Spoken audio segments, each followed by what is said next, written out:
ॐ श्रीगणेशाय नमः। अथ श्री उच्छिष्ट गणेश कवचम्। देव्युवाच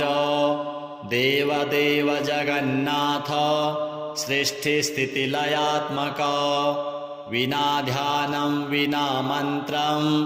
विना होमं विना जपं येन स्मरणमात्रेण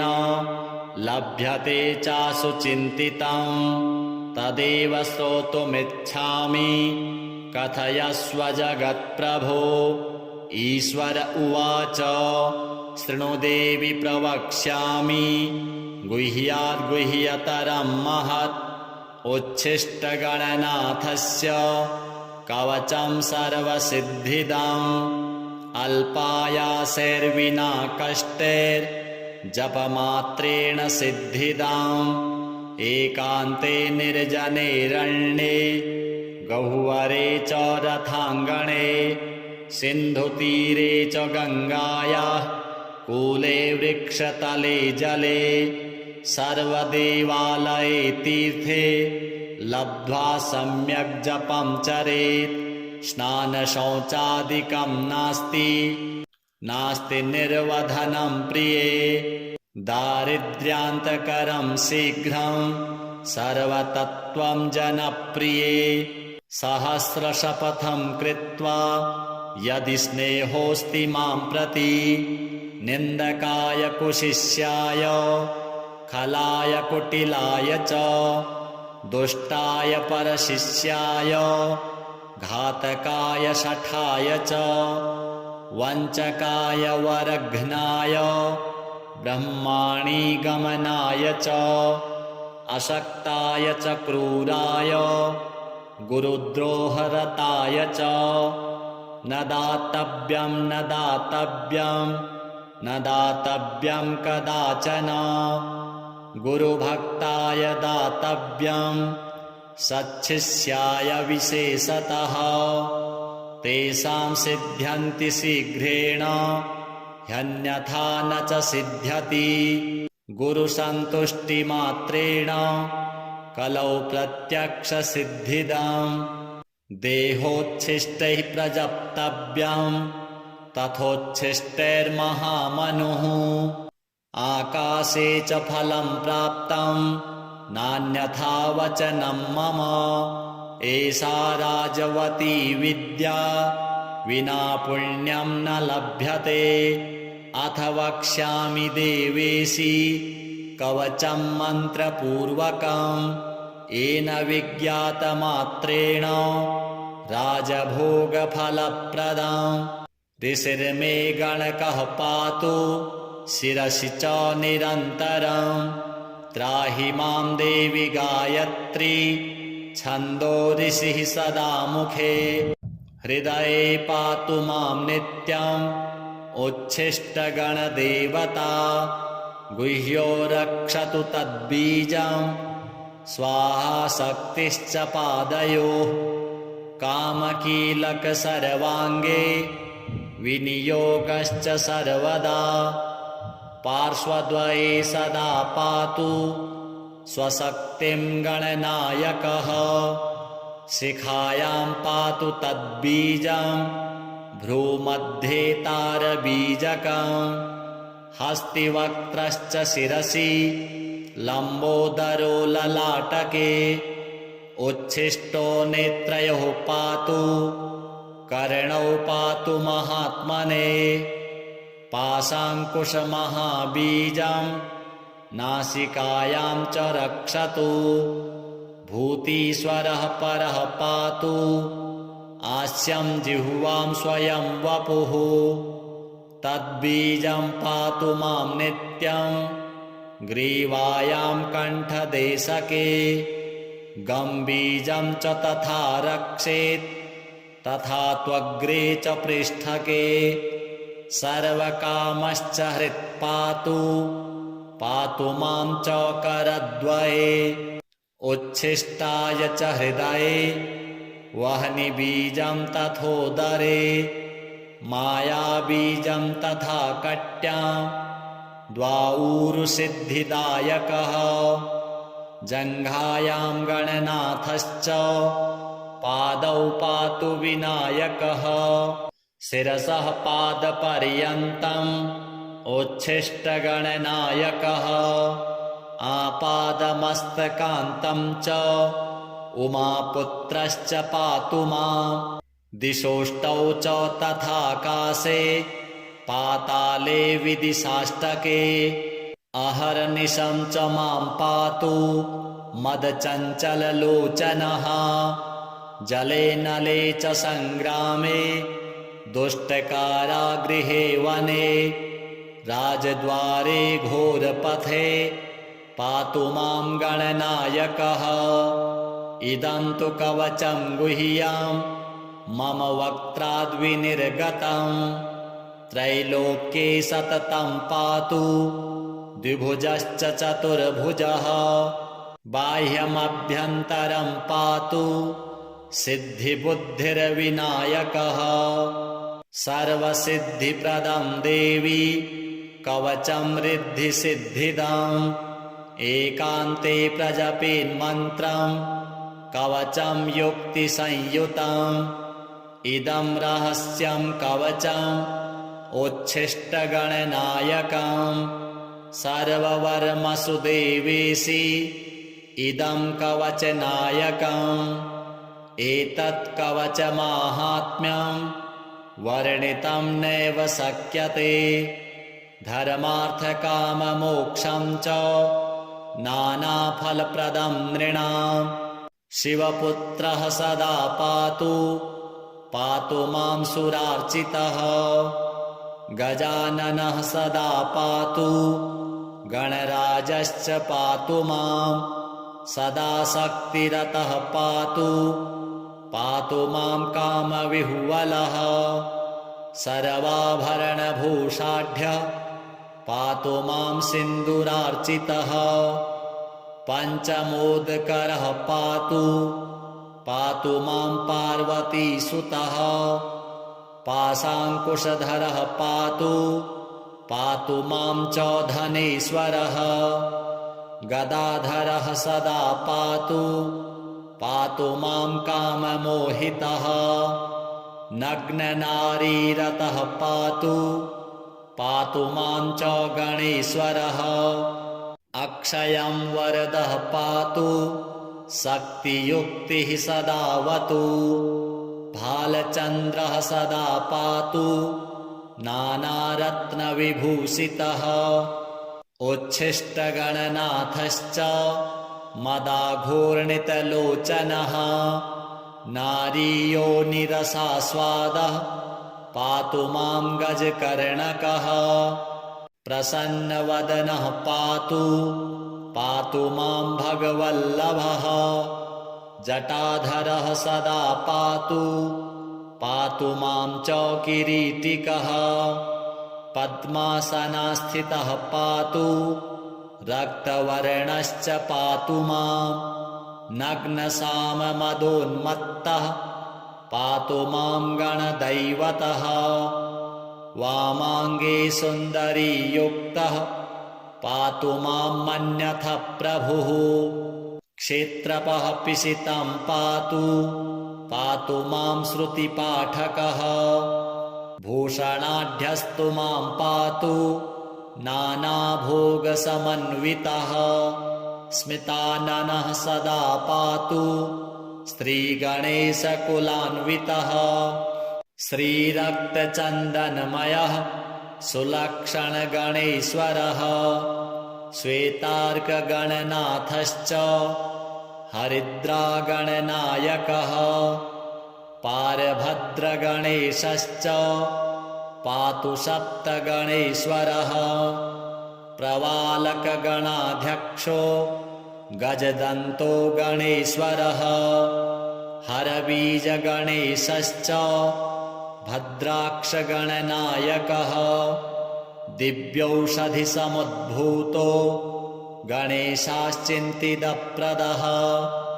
लवणस्य गणाध्यक्षो मृत्तिकागणनायकः तण्डुलाक्षगणाध्यक्षो गोमयश्च गणेश्वरः स्फटिकाक्षगणाध्यक्षो रुद्राक्षगणदैवतः नवरत्नगणेशश्च आदिदेवो गणेश्वरः पञ्चाननश्चतुर्वक्त्रः षडाननगणेश्वरः मयूरवाहनः पातु पातु मां मूषकासनः पातु मां देवदेवेशः पातु मां ऋषिपूजितः पातु मां सर्वदा देवो देवदानवपूजितः त्रैलोक्यपूजितो देवः पातु मां च विभुः प्रभुः रङ्गस्थं च सदा पातु सागरस्थं सदावतु चतुष्पदे सदा पातु त्रिपस्थं च पातु मां बिल्वस्थं च वनस्थं च पातु मां सर्वतस्तनं राजद्वारस्थितं पातु पातु मां शीघ्रसिद्धिदः भवानी पूजितः पातु ब्रह्मविष्णुशिवार्चितः इदं तु कवचं देवी पठनात् सर्वसिद्धिदम् उच्छिष्टगणनाथस्य समन्त्रं कवचं परं स्मरणात् भूपतित्वं च लभते सांगतं ध्रुवं वाचः सिद्धिकरं शीघ्रं परसैन्यविदारणं प्रातरमध्याह्नसायाह्ने दिवारात्रौ पठेन्नरः चतुर्थ्यां दिवसे रात्रौ पूजने मानदायकं सर्वसौभाग्यदं शीघ्रं दारिद्र्याणवघातकं सुदारसुप्रजासौख्यं सर्वसिद्धिकरं नृणां जलेऽथवा नलेरण्ये सिन्धुतीरे सरित्तटे श्मशाने दूरदेशे च रणे पर्वतगह्वरे राजद्वारे भये घोरे निर्भयो जायते ध्रुवं सागरे च महाशीते दुर्भिक्षे दुष्टसङ्कटे भूतप्रेतपिशाचादि यक्षराक्षसजे भये राक्षसी यक्षिणी क्रूरा शाकिनी डाकिनी गणाः राजमृत्युहरं देवी कवचं कामधेनुवत् अनन्तफलदं देवी सति मोक्षं च पार्वती कवचेन विना मन्त्रं यो जपेत् गणनायकम् इह जन्मानि पापिष्ठो जन्मान्ते मूषको भवेत् इति परमरहस्यं देवदेवार्चनं च कवच परमदिव्यं पार्वतीपुत्ररूपं पठति परमभोगैश्वर्य मोक्षप्रदं च लभति सकलसौख्यं शक्तिपुत्रप्रसादात्। जय जय श्री रुद्रयामलतन्त्रे उमामहेश्वर संवादे श्रीमद् उच्छिष्टगणेशकवचं सम्पूर्णम्। श्रीगणेशार्पणमस्तु। देव्युवाच देवदेव जगन्नाथ सृष्टिस्थितिलयात्मक विना ध्यानं विना मन्त्रं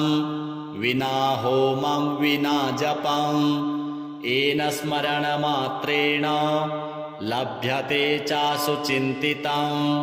तदेव श्रोतुमिच्छामि कथयस्व जगत्प्रभो। ईश्वर उवाच शृणु देवि प्रवक्ष्यामि गुह्याद् गुह्यतरं महत् उच्छिष्टगणनाथस्य कवचं सर्वसिद्धिदम् अल्पायासेर्विना कष्टैर्जपमात्रेण सिद्धिदम् एकान्ते निर्जनेरण्ये गह्वरे च रथाङ्गणे सिन्धुतीरे च गङ्गायाः कूले वृक्षतले जले सर्वदेवालये तीर्थे लब्ध्वा सम्यक् जपं चरेत् स्नानशौचादिकं नास्ति निर्वधनं प्रिये दारिद्र्यान्तकरं शीघ्रं सर्वतत्त्वं जनप्रिये सहस्रशपथं कृत्वा यदि स्नेहोऽस्ति मां प्रति निन्दकाय कुशिष्याय खलाय कुटिलाय च दुष्टाय परशिष्याय घातकाय शठाय च वञ्चकाय वरघ्नाय ब्रह्माणि गमनाय च अशक्ताय च क्रूराय गुरुद्रोहरताय च न दातव्यं कदाचन गुरुभक्ताय दातव्यं सच्छिष्याय विशेषतः तेषां सिद्ध्यन्ति शीघ्रेण ह्यन्यथा न च सिद्ध्यति गुरुसन्तुष्टिमात्रेण कलौ प्रत्यक्षसिद्धिदम् देहोच्छिष्टैः प्रजप्तव्यं तथोच्छिष्टैर्महामनुः आकाशे च फलं प्राप्तं नान्यथा वचनं मम एषा राजवती विद्या विना पुण्यं न लभ्यते अथ वक्ष्यामि देवेशी कवचं मन्त्रपूर्वकम् येन विज्ञातमात्रेण राजभोगफलप्रदम् ऋषिर्मे गणकः पातु शिरसि च निरन्तरम् त्राहि मां देवि गायत्री छन्दो ऋषिः सदा मुखे हृदये पातु मां नित्यम् उच्छिष्टगणदेवता गुह्यो रक्षतु तद्बीजम् स्वाहा शक्तिश्च पादयोः कामकीलक सर्वाङ्गे विनियोगश्च सर्वदा पार्श्वद्वये सदा पातु स्वशक्तिं गणनायकः शिखायां पातु तद्बीजं भ्रूमध्ये तारबीजकम् हस्तिवक्त्रश्च शिरसि लम्बोदरो ललाटके उच्छिष्टो नेत्रयोः पातु कर्णौ पातु महात्मने पाशाङ्कुशमहाबीजं नासिकायां च रक्षतु भूतीश्वरः परः पातु आस्यं जिह्वां स्वयं वपुः तद्बीजं पातु मां नित्यं ग्रीवायां कण्ठदेशके गम्बीजं च तथा रक्षेत् तथा त्वग्रे च पृष्ठके सर्वकामश्च हृत्पातु पातु मां च करद्वये उच्छिष्टाय च हृदये वह्निबीजं तथोदरे मायाबीजं तथा कट्यां द्वाऊरुसिद्धिदायकः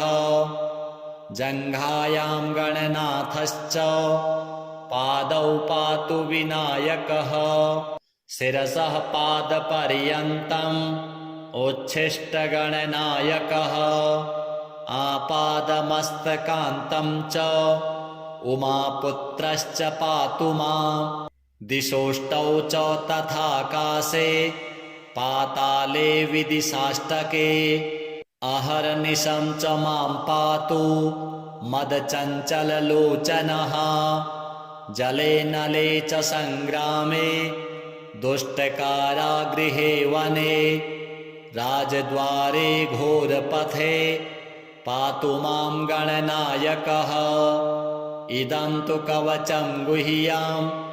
मम वक्त्राद्विनिर्गतं त्रैलोक्ये सततं पातु द्विभुजश्च चतुर्भुजः बाह्यमभ्यन्तरं पातु सिद्धिबुद्धिर्विनायकः सर्वसिद्धिप्रदं देवी कवचं रिद्धिसिद्धिदाम् एकान्ते प्रजपेन्मन्त्रं कवचं युक्तिसंयुतम् इदं रहस्यं कवचम् उच्छिष्टगणनायकम् सर्ववर्मसु देवेशि इदं कवचनायकम् एतत् कवचमाहात्म्यं वर्णितं नैव शक्यते धर्मार्थकाममोक्षं च नानाफलप्रदं नृणाम् शिवपुत्रः सदा पातु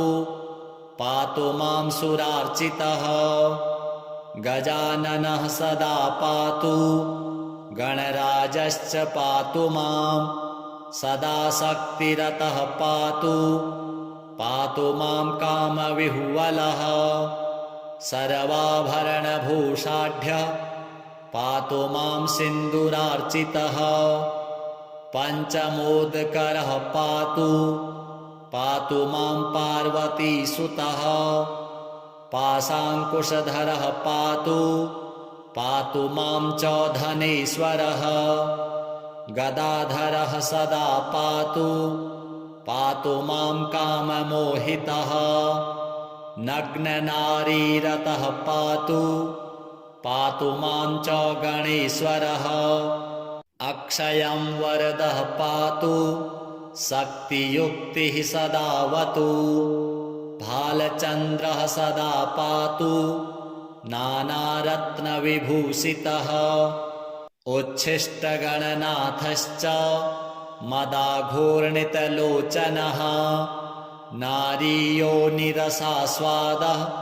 पातु मां गजकर्णकः प्रसन्नवदनः पातु मां भगवल्लभः जटाधरः सदा पातु मां च किरीटिकः पद्मासनस्थितः रक्तवर्णश्च पातु मां नग्नसाममदोन्मत्तः पातु मां गणदैवतः वामाङ्गे सुन्दरीयुक्तः पातु मां मन्यथ प्रभुः क्षेत्रपः पिशितं पातु मां श्रुतिपाठकः भूषणाढ्यस्तु मां पातु नानाभोगसमन्वितः स्मिताननः सदा पातु श्रीगणेशकुलान्वितः श्रीरक्तचन्दनमयः सुलक्षणगणेश्वरः श्वेतार्कगणनाथश्च हरिद्रागणनायकः पारभद्रगणेशश्च पातु सप्तगणेश्वरः प्रवालकगणाध्यक्षो गजदन्तो गणेश्वरः हरबीजगणेशश्च भद्राक्षगणनायकः दिव्यौषधिसमुद्भूतो गणेशाश्चिन्तितप्रदः लवणस्य गणाध्यक्षो मृत्तिकागणनायकः तण्डुलाक्षगणाध्यक्षो गोमयश्च गणेश्वरः स्फटिकाक्षगणाध्यक्षो रुद्राक्षगणदैवतः नवरत्नगणेशश्च आदिदेवो गणेश्वरः पञ्चाननश्चतुर्वक्त्रः षडाननगणेश्वरः मयूरवाहनः पातु मां मूषकासनः पातु मां देवदेवेशः पातु मां ऋषिपूजितः पातु मां सर्वदा देवो देवदानवपूजितः त्रैलोक्यपूजितो देवः पातु मां च विभुः प्रभुः रङ्गस्थं च सदा पातु सागरस्थं सदावतु चतुष्पदे सदा पातु त्रिपस्थं च पातु मां बिल्वस्थं च वनस्थं च पातु मां सर्वतस्तनं राजद्वारस्थितं पातु पातु मां शीघ्रसिद्धिदः भवानी पूजितः पातु ब्रह्मविष्णुशिवार्चितः इदं तु कवचं देवी पठनात् सर्वसिद्धिदम् उच्छिष्टगणनाथस्य समन्त्रं कवचं परं स्मरणात् भूपतित्वं च लभते सांगतं ध्रुवं वाचः सिद्धिकरं शीघ्रं परसैन्यविदारणं प्रातरमध्याह्नसायाह्ने दिवारात्रौ पठेन्नरः चतुर्थ्यां दिवसे रात्रौ पूजने मानदायकं सर्वसौभाग्यदं शीघ्रं दारिद्र्याणवघातकं सुदारसुप्रजासौख्यं सर्वसिद्धिकरं नृणां जलेऽथवा नलेरण्ये सिन्धुतीरे सरित्तटे श्मशाने दूरदेशे च रणे पर्वतगह्वरे राजद्वारे भये घोरे निर्भयो जायते ध्रुवं सागरे च महाशीते दुर्भिक्षे दुष्टसङ्कटे भूतप्रेतपिशाचादि यक्षराक्षसजे भये राक्षसी यक्षिणी क्रूरा साकिनी डाकिनी गणाः राजमृत्युहरं देवी कवचं कामधेनुवत् अनन्तफलदं देवी सति मोक्षं च पार्वती कवचेन विना मन्त्रं यो जपेत् गणनायकम् इह जन्मानि पापिष्ठो जन्मान्ते मूषको भवेत् इति परमरहस्यं देवदेवार्चनं च कवच परमदिव्यं पार्वतीपुत्ररूपं पठति परमभोगैश्वर्य मोक्षप्रदं च लभति सकलसौख्यं शक्तिपुत्रप्रसादात्। जय जय श्री रुद्रयामलतन्त्रे उमामहेश्वर संवादे श्रीमद् उच्छिष्टगणेशकवचं सम्पूर्णम्। श्रीगणेशार्पणमस्तु। देव्युवाच देवदेव जगन्नाथ सृष्टिस्थितिलयात्मक विना ध्यानं विना मन्त्रं विना होमं विना जपं येन स्मरणमात्रेण लभ्यते चासु चिन्तितं तदेव श्रोतुमिच्छामि कथयस्व जगत्प्रभो। ईश्वर उवाच शृणु देवि प्रवक्ष्यामि गुह्याद् गुह्यतरं महत् उच्छिष्टगणनाथस्य कवचं सर्वसिद्धिदम् अल्पायासेर्विना कष्टैर्जपमात्रेण सिद्धिदम् एकान्ते निर्जनेरण्ये गह्वरे च रथाङ्गणे सिन्धुतीरे च गङ्गायाः कूले वृक्षतले जले सर्वदेवालये तीर्थे लब्ध्वा सम्यक् जपं चरेत् स्नानशौचादिकं नास्ति निर्वधनं प्रिये दारिद्र्यान्तकरं शीघ्रं सर्वतत्त्वं जनप्रिये सहस्रशपथं कृत्वा यदि स्नेहोऽस्ति मां प्रति निन्दकाय कुशिष्याय खलाय कुटिलाय च दुष्टाय परशिष्याय घातकाय शठाय च वञ्चकाय वरघ्नाय ब्रह्माणि गमनाय च अशक्ताय च क्रूराय गुरुद्रोहरताय च न दातव्यं न दातव्यं कदाचन गुरुभक्ताय दातव्यं सच्छिष्याय विशेषतः तेषां सिद्ध्यन्ति शीघ्रेण ह्यन्यथा न च सिद्ध्यति गुरुसन्तुष्टिमात्रेण कलौ प्रत्यक्षसिद्धिदम् देहोच्छिष्टैः प्रजप्तव्यं तथोच्छिष्टैर्महामनुः आकाशे च फलं प्राप्तं नान्यथा वचनं मम एषा राजवती विद्या विना पुण्यं न लभ्यते अथ वक्ष्यामि देवेशी कवचं मन्त्रपूर्वकम् येन विज्ञातमात्रेण राजभोगफलप्रदम् ऋषिर्मे गणकः पातु शिरसि च निरन्तरम् त्राहि मां देवि गायत्री छन्दो ऋषिः सदा मुखे हृदये पातु मां नित्यम् उच्छिष्टगणदेवता गुह्यो रक्षतु तद्बीजम् स्वाहा शक्तिश्च पादयोः कामकीलक सर्वाङ्गे विनियोगश्च सर्वदा पार्श्वद्वये सदा पातु स्वशक्तिं गणनायकः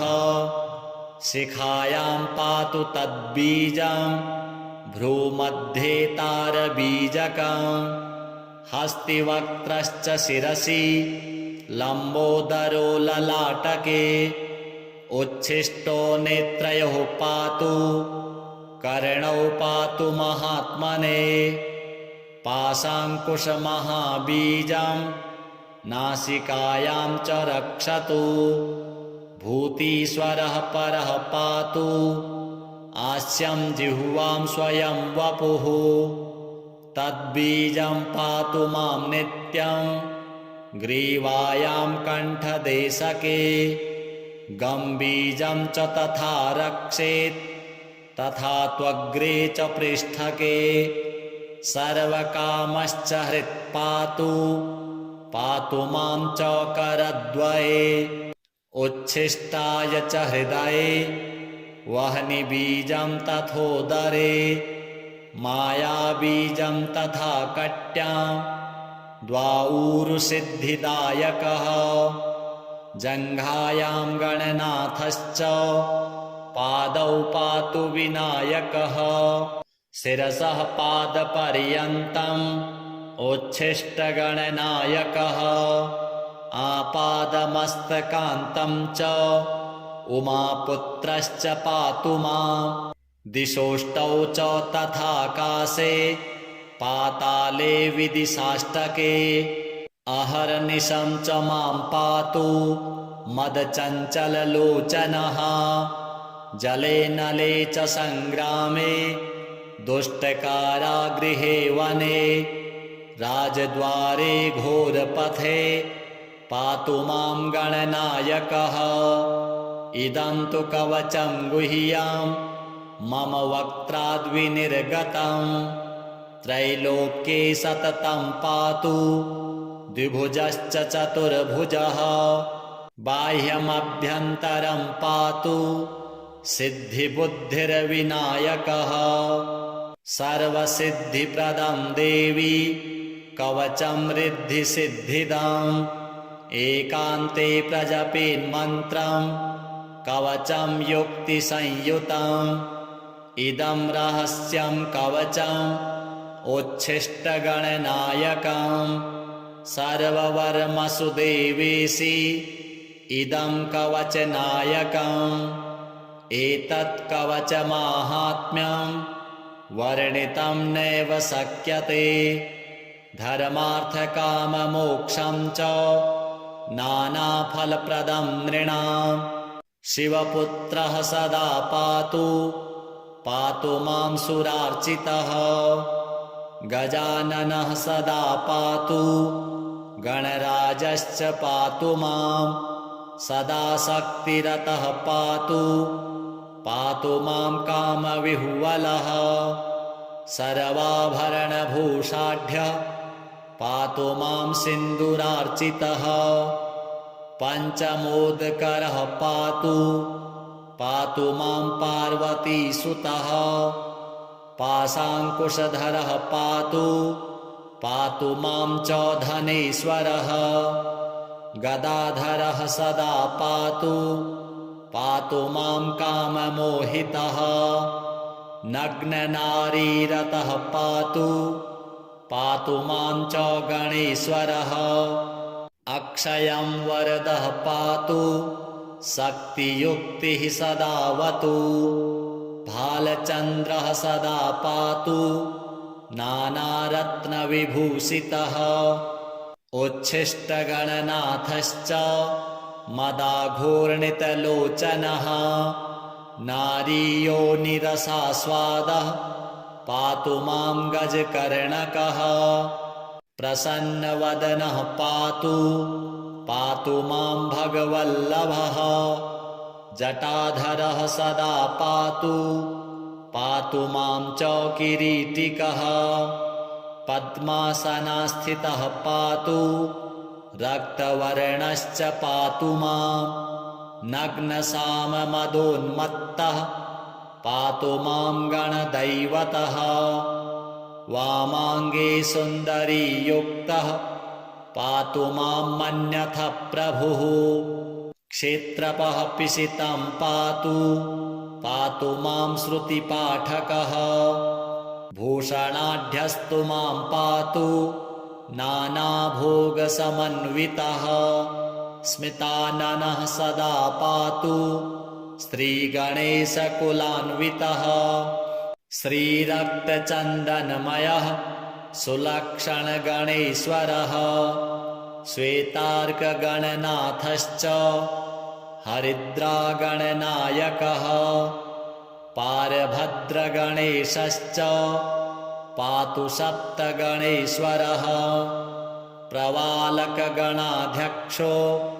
गजदन्तो गणेश्वरः हरबीजगणेशश्च भद्राक्षगणनायकः दिव्यौषधिसमुद्भूतो गणेशाश्चिन्तितप्रदः लवणस्य गणाध्यक्षो मृत्तिकागणनायकः तण्डुलाक्षगणाध्यक्षो गोमयश्च गणेश्वरः स्फटिकाक्षगणाध्यक्षो रुद्राक्षगणदैवतः नवरत्नगणेशश्च आदिदेवो गणेश्वरः पञ्चाननश्चतुर्वक्त्रः षडाननगणेश्वरः मयूरवाहनः पातु मां मूषकासनः पातु मां देवदेवेशः पातु मां ऋषिपूजितः पातु मां सर्वदा देवो देवदानवपूजितः त्रैलोक्यपूजितो देवः पातु मां च विभुः प्रभुः रङ्गस्थं च सदा पातु सागरस्थं सदावतु चतुष्पदे सदा पातु त्रिपस्थं च पातु मां बिल्वस्थं च वनस्थं च पातु मां सर्वतस्तनं राजद्वारस्थितं पातु मां शीघ्रसिद्धिदः भवानी पूजितः पातु ब्रह्मविष्णुशिवार्चितः इदं तु कवचं देवी पठनात् सर्वसिद्धिदम् उच्छिष्टगणनाथस्य समन्त्रं कवचं परं स्मरणात् भूपतित्वं च लभते सांगतं ध्रुवं वाचः सिद्धिकरं शीघ्रं परसैन्यविदारणं प्रातरमध्याह्नसायाह्ने दिवारात्रौ पठेन्नरः चतुर्थ्यां दिवसे रात्रौ पूजने मानदायकं सर्वसौभाग्यदं शीघ्रं दारिद्र्याणवघातकं सुदारसुप्रजासौख्यं सर्वसिद्धिकरं नृणां जलेऽथवा नलेरण्ये सिन्धुतीरे सरित्तटे श्मशाने दूरदेशे च रणे पर्वतगह्वरे राजद्वारे भये घोरे निर्भयो जायते ध्रुवं सागरे च महाशीते दुर्भिक्षे दुष्टसङ्कटे भूतप्रेतपिशाचादि यक्षराक्षसजे भये राक्षसी यक्षिणी क्रूरा शाकिनी डाकिनी गणाः राजमृत्युहरं देवी कवचं कामधेनुवत् अनन्तफलदं देवी सति मोक्षं च पार्वती कवचेन विना मन्त्रं यो जपेत् गणनायकम् इह जन्मानि पापिष्ठो जन्मान्ते मूषको भवेत् इति परमरहस्यं देवदेवार्चनं च कवच परमदिव्यं पार्वतीपुत्ररूपं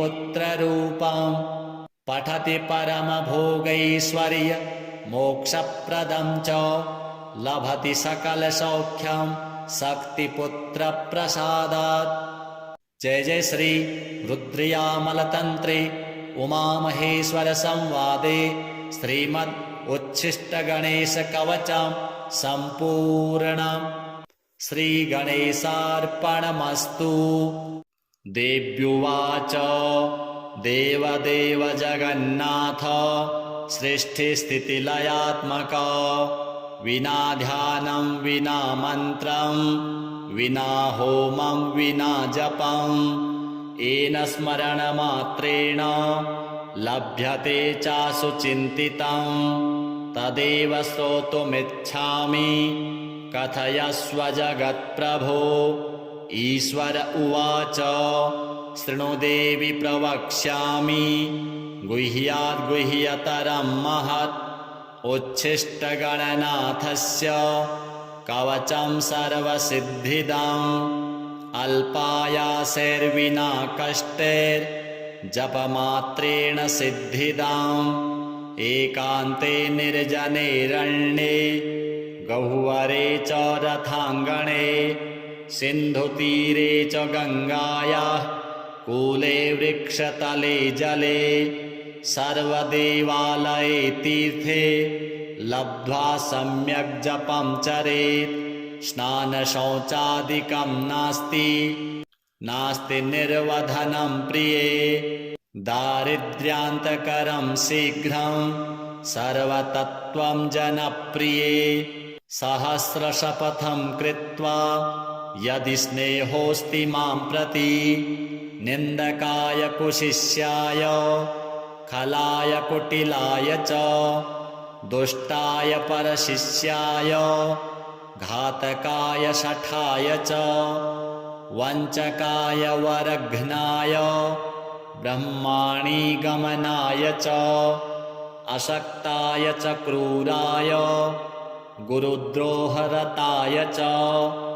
न दातव्यं न दातव्यं न दातव्यं कदाचन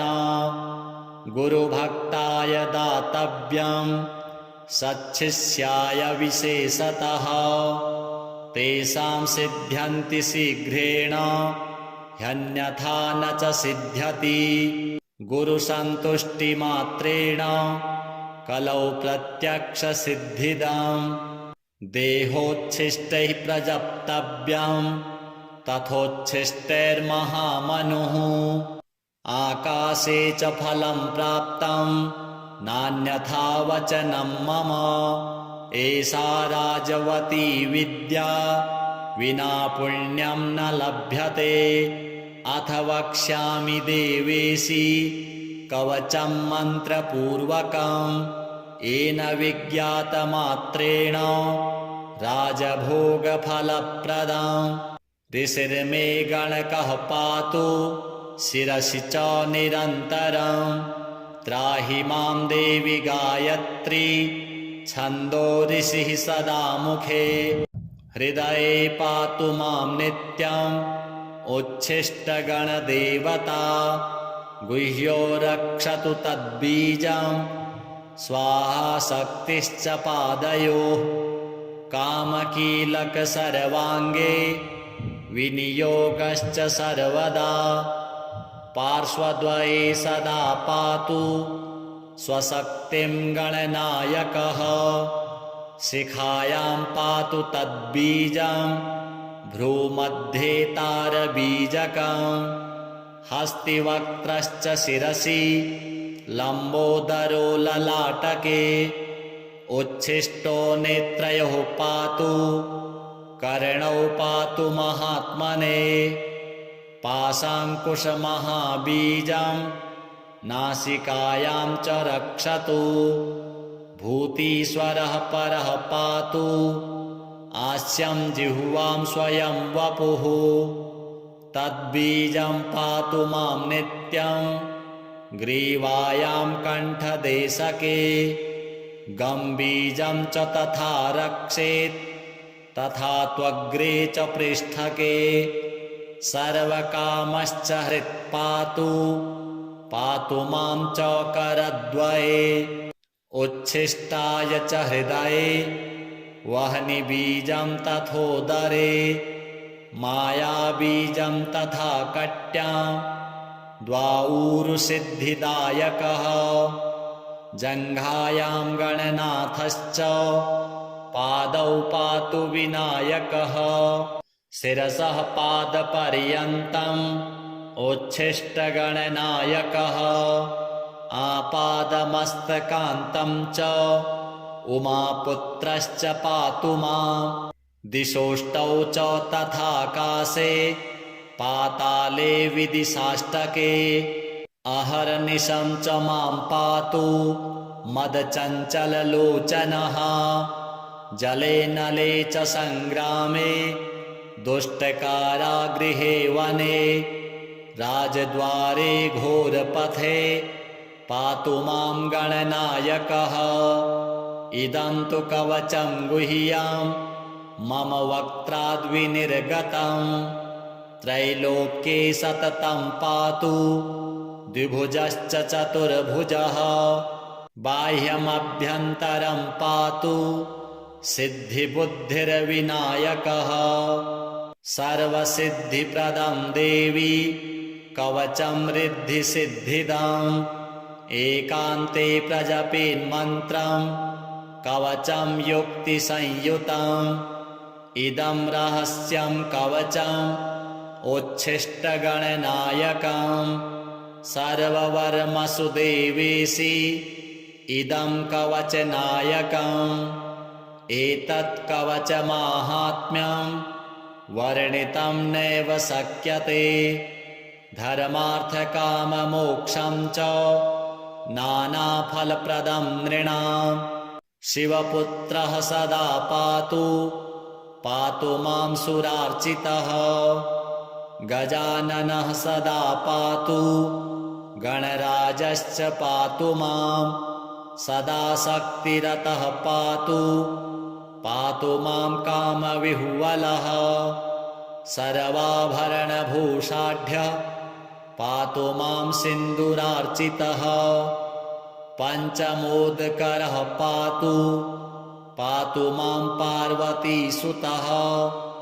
पाशाङ्कुशधरः पातु मां च धनेश्वरः गदाधरः सदा पातु मां काममोहितः नग्ननारीरतः पातु मां च गणेश्वरः अक्षयं वरदः पातु शक्तियुक्तिः सदावतु भालचन्द्रः सदा पातु नानारत्नविभूषितः उच्छिष्टगणनाथश्च मदाघूर्णितलोचनः नारीयोनिरसास्वादः पातु मां गजकर्णकः प्रसन्नवदनः पातु पातु मां भगवल्लभः जटाधरः सदा पातु मां च किरीटिकः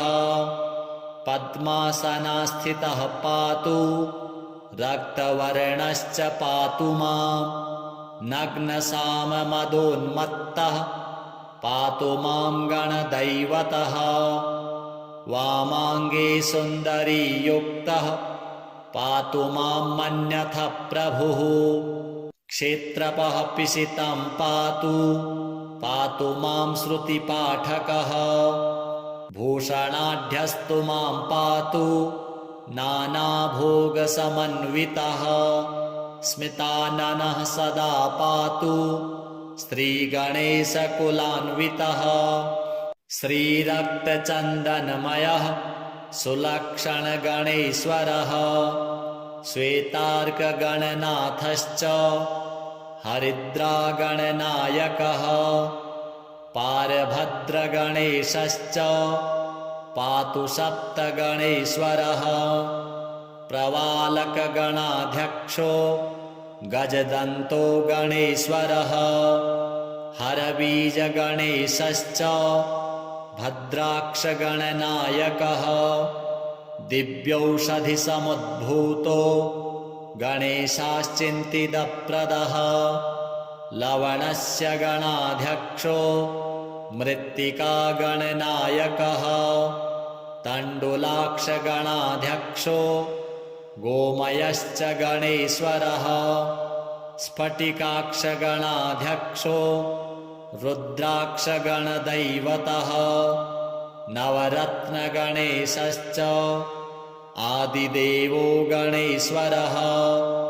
पञ्चाननश्चतुर्वक्त्रः षडाननगणेश्वरः मयूरवाहनः पातु मां मूषकासनः पातु मां देवदेवेशः पातु मां ऋषिपूजितः पातु मां सर्वदा देवो देवदानवपूजितः त्रैलोक्यपूजितो देवः पातु मां च विभुः प्रभुः रङ्गस्थं च सदा पातु सागरस्थं सदावतु चतुष्पदे सदा पातु त्रिपस्थं च पातु मां बिल्वस्थं च वनस्थं च पातु मां सर्वतस्तनं राजद्वारस्थितं पातु मां शीघ्रसिद्धिदः भवानी पूजितः पातु ब्रह्मविष्णुशिवार्चितः इदं तु कवचं देवी पठनात् सर्वसिद्धिदम् उच्छिष्टगणनाथस्य समन्त्रं कवचं परं स्मरणात् भूपतित्वं च लभते सांगतं ध्रुवं वाचः सिद्धिकरं शीघ्रं परसैन्यविदारणं प्रातरमध्याह्नसायाह्ने दिवारात्रौ पठेन्नरः चतुर्थ्यां दिवसे रात्रौ पूजने मानदायकं सर्वसौभाग्यदं शीघ्रं दारिद्र्याणवघातकं सुदारसुप्रजासौख्यं सर्वसिद्धिकरं नृणां जलेऽथवा नलेरण्ये सिन्धुतीरे सरित्तटे श्मशाने दूरदेशे च रणे पर्वतगह्वरे राजद्वारे भये घोरे निर्भयो जायते ध्रुवं सागरे च महाशीते दुर्भिक्षे दुष्टसङ्कटे भूतप्रेतपिशाचादि यक्षराक्षसजे भये राक्षसी यक्षिणी क्रूरा शाकिनी डाकिनी गणाः राजमृत्युहरं देवी कवचं कामधेनुवत् अनन्तफलदं देवी सति मोक्षं च पार्वती कवचेन विना मन्त्रं यो जपेत् गणनायकम् इह जन्मानि पापिष्ठो जन्मान्ते मूषको भवेत् इति परमरहस्यं देवदेवार्चनं च कवच परमदिव्यं पार्वतीपुत्ररूपं पठति परमभोगैश्वर्य मोक्षप्रदं च लभति सकलसौख्यं शक्तिपुत्रप्रसादात्। जय जय श्री रुद्रयामलतन्त्रे उमामहेश्वर संवादे श्रीमद् उच्छिष्टगणेशकवचं सम्पूर्णम्। श्रीगणेशार्पणमस्तु। देव्युवाच देवदेव जगन्नाथ सृष्टिस्थितिलयात्मक विना ध्यानं विना मन्त्रं विना होमं विना जपं येन स्मरणमात्रेण लभ्यते चासु चिन्तितं तदेव श्रोतुमिच्छामि कथयस्व जगत्प्रभो। ईश्वर उवाच शृणु देवि प्रवक्ष्यामि गुह्याद् गुह्यतरं महत् उच्छिष्टगणनाथस्य कवचं सर्वसिद्धिदम् अल्पायासेर्विना कष्टैर्जपमात्रेण सिद्धिदम् एकान्ते निर्जनेरण्ये गह्वरे च रथाङ्गणे सिन्धुतीरे च गङ्गायाः कूले वृक्षतले जले सर्वदेवालये तीर्थे लब्ध्वा सम्यक् जपं चरेत् स्नानशौचादिकं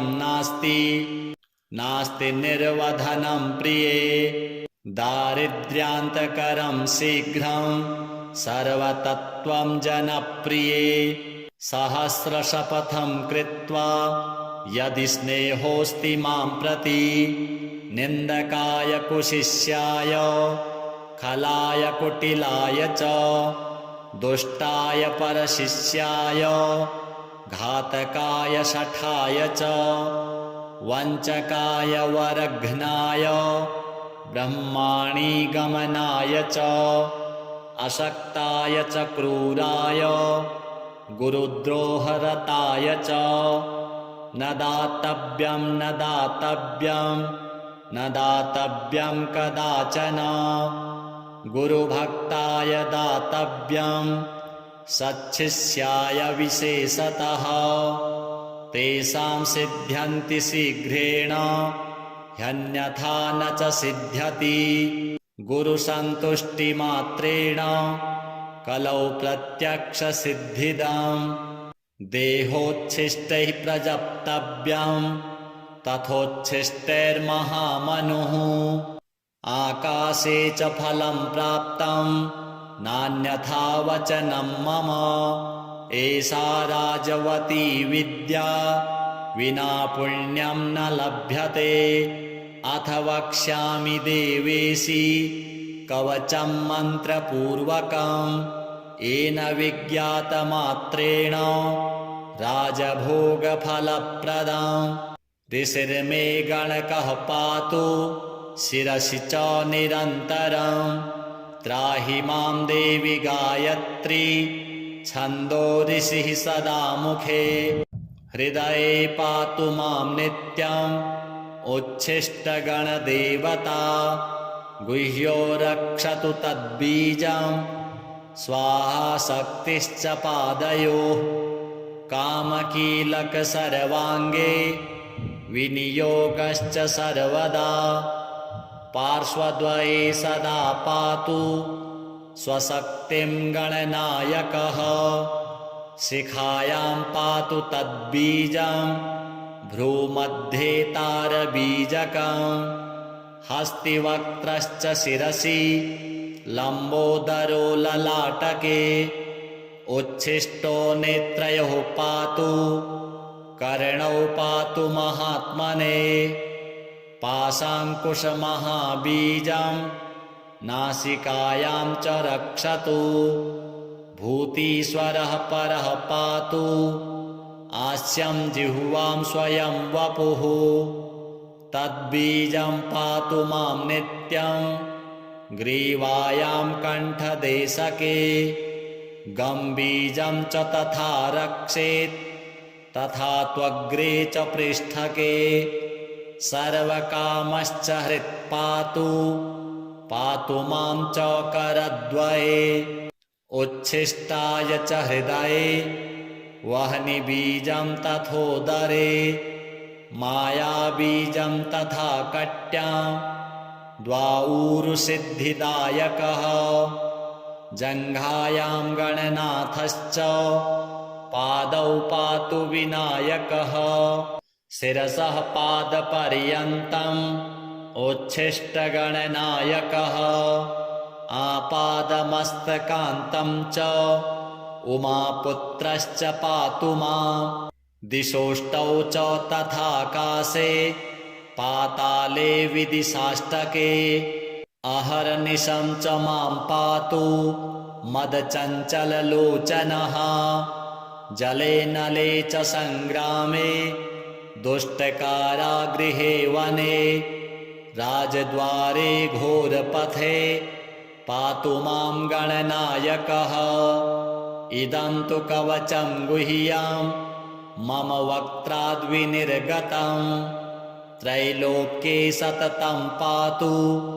द्विभुजश्च चतुर्भुजः बाह्यमभ्यन्तरं पातु सिद्धिबुद्धिर्विनायकः सर्वसिद्धिप्रदं देवी कवचं रिद्धिसिद्धिदम् एकान्ते प्रजपेन्मन्त्रं कवचं युक्तिसंयुतम् इदं रहस्यं कवचम् उच्छिष्टगणनायकं सर्ववर्मसु देवेशि इदं कवचनायकम् एतत् कवचमाहात्म्यं वर्णितं नैव शक्यते धर्मार्थकाममोक्षं च नानाफलप्रदं नृणाम् शिवपुत्रः सदा पातु पातु मां सुरार्चितः गजाननः सदा पातु गणराजश्च पातु मां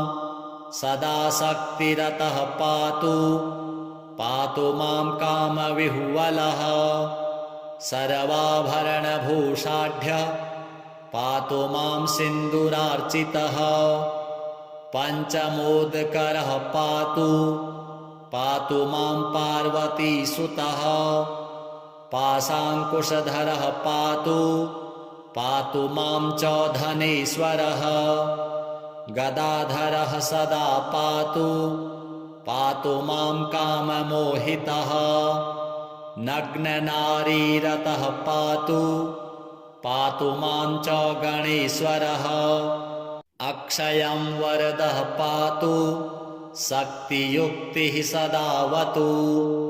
भालचन्द्रः सदा पातु नानारत्नविभूषितः उच्छिष्टगणनाथश्च मदाघूर्णितलोचनः नारीयोनिरसास्वादः पातु मां गजकर्णकः प्रसन्नवदनः पातु मां भगवल्लभः जटाधरः सदा पातु मां च किरीटिकः पद्मासनास्थितः पातु रक्तवर्णश्च पातु मां नग्नसाममदोन्मत्तः पातु मां गणदैवतः वामाङ्गे सुन्दरीयुक्तः पातु मां मन्यथ प्रभुः क्षेत्रपः पिशितं पातु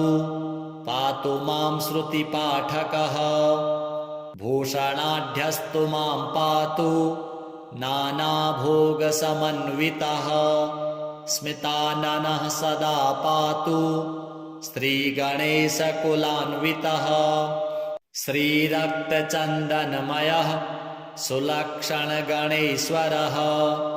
श्वेतार्कगणनाथश्च हरिद्रागणनायकः पारभद्रगणेशश्च पातु सप्तगणेश्वरः प्रवालकगणाध्यक्षो गजदन्तो गणेश्वरः हरबीजगणेशश्च भद्राक्षगणनायकः दिव्यौषधिसमुद्भूतो गणेशाश्चिन्तितप्रदः लवणस्य गणाध्यक्षो मृत्तिकागणनायकः तण्डुलाक्षगणाध्यक्षो गोमयश्च गणेश्वरः स्फटिकाक्षगणाध्यक्षो रुद्राक्षगणदैवतः नवरत्नगणेशश्च आदिदेवो गणेश्वरः पञ्चाननश्चतुर्वक्त्रः षडाननगणेश्वरः मयूरवाहनः पातु मां मूषकासनः पातु मां देवदेवेशः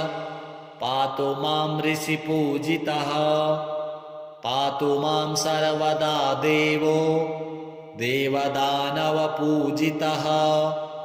त्रैलोक्यपूजितो देवः